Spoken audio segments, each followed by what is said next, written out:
韩美琴做了一辈子法律工作，无论是在美国还是在华夏，研究最新的案件判例都是她工作中非常重要的一件事情，因为她很清楚，法律条文的修订是非常漫长且慎重的一件事情。所以，如果想看到最新的法律方向，以及最新的司法实操，研究判例就是最好的办法。通过研究这些判例，他也知道了技术性黄牛现如今的普及性。他对叶晨说道，这种案子现在越来越多，但是处罚标准还是有点保守。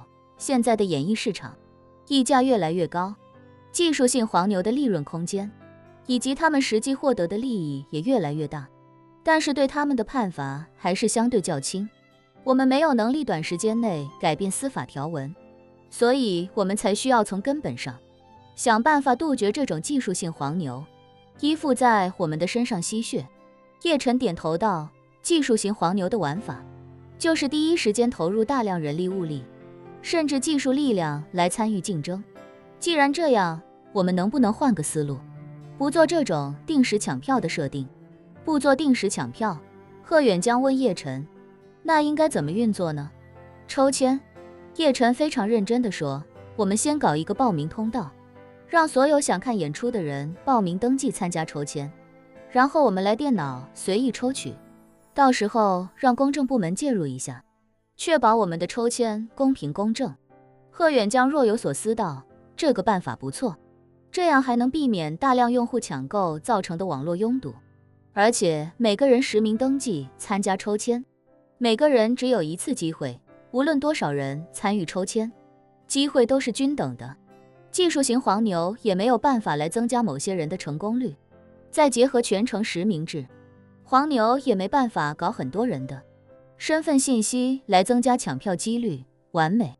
韩美琴也点头说道，只要抽签过程公平公正，那最后的结果就一定是绝对公平的。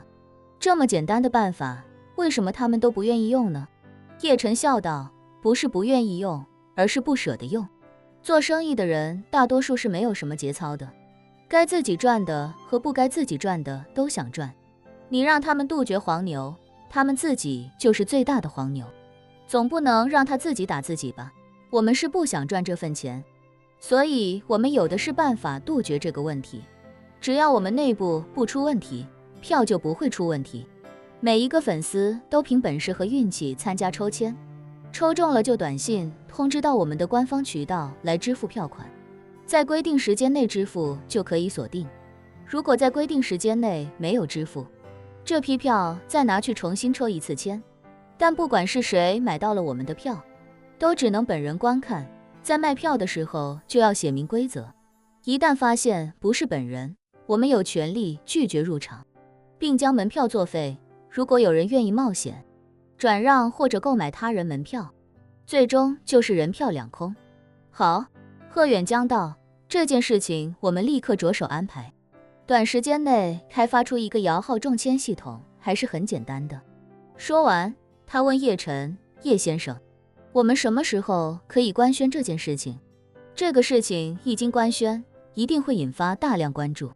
塔瓦纳热度太高了，预热环节咱们开始的越早越好。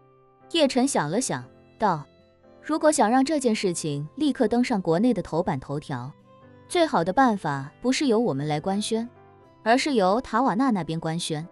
这几年关于他演唱会的假消息经常出现，什么都没有艺人方面官宣来的最直接。说着，他便道，这样吧，你们通知一下长鹰汽车内部的管理层，尤其是品牌推广的团队，先在内部会议上把这件事情告诉我们的员工，并且提醒他们没有保密协议可以对外透露。这样一来，他们就会把这个消息第一时间告诉他们的亲人朋友，甚至是合作的媒体记者。不过千万要记住，不要透露出一共有20场演唱会，就只说一场，一旦它开始从民众层面发酵，就会一传十，十传百。由于大家一时半会儿还不能确定消息真伪，再加上长鹰汽车官方没有正式公布，所以这种小道消息一定会满天飞的，这样能把民众的期待值拉到最高。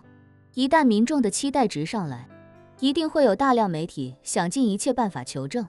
那个时候，社交媒体热搜前10里，估计会有5个跟讨论这件事情有关。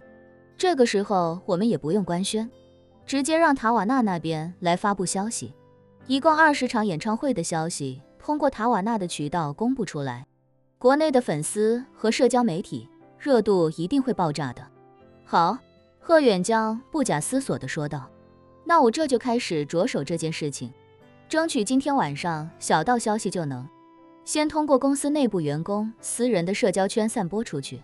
晚上9点多，一个小道消息正在金陵民众的社交圈内疯传，许多长鹰汽车的员工都非常激动地告诉他们的家人和朋友，大名鼎鼎的当红女歌手塔瓦纳斯维特极有可能要跟长鹰汽车合作，在金陵开一场个人演唱会。此消息一出现，就立刻开始了飞速传播。叶晨刚到家，萧初然就对他说：“老公，若琳刚跟我发微信，有小道消息说塔瓦纳马上要来金陵开演唱会了，是吗？”叶晨故作好奇地问道：“不会这么巧吧？咱们刚去东京看完，他就来咱们家门口开演唱会了。我也怀疑呢。”萧初然说：“若离告诉我，好像是新成立的长鹰汽车要跟塔瓦纳合作，邀请他来开演唱会，但是长鹰汽车官方并没有表态。不过这件事想想倒也合理，长鹰汽车财大气粗，而且又刚刚成立不久，正是需要好好宣传，建立品牌影响力的时候，以他们的实力，邀请塔瓦纳来开演唱会应该不难。”这倒也是，叶晨轻轻点了点头。其实这就是他想要的宣传效果。他想让所有人都在讨论这件事情，也想让所有人都在推测这件事情的真实性以及可行性。当所有人都在讨论，但是又得不到验证的时候，这件事情就会越传越广。萧初然笑道：“我们有一个金陵本地的设计师群里，现在都在讨论起演唱会的票价了。有人说，这个演唱会如果真的落地，票价应该会比周总的演唱会还要贵得多得多。搞不好第1排的票价都得上6位数。”叶晨道：“如果这个消息是真的，到时候也可以抢票试一试。你不是挺喜欢他的吗？能在家门口看他的演唱会，感觉肯定又不一样。”萧初然摇头笑道：“怎么可能抢得到啊？几年前我就开始抢周总的门票，抢了那么多次，一次我也没抢到，每次都是准点进去，所有的票都买光了。尤其是好位置的门票，但是很快朋友圈里就有黄牛开始兜售，一张票都要翻好几倍甚至10几倍的价格。塔瓦纳名气这么大，估计这次会更离谱。”叶晨笑笑没有说话。现在全城都在疯传这个消息，所有感兴趣的人都在讨论这件事情，自己的目的就已经达到了。明天开始，可能全国人们都会开始讨论这件事情。等热度炒起来，就可以让塔瓦纳官宣了。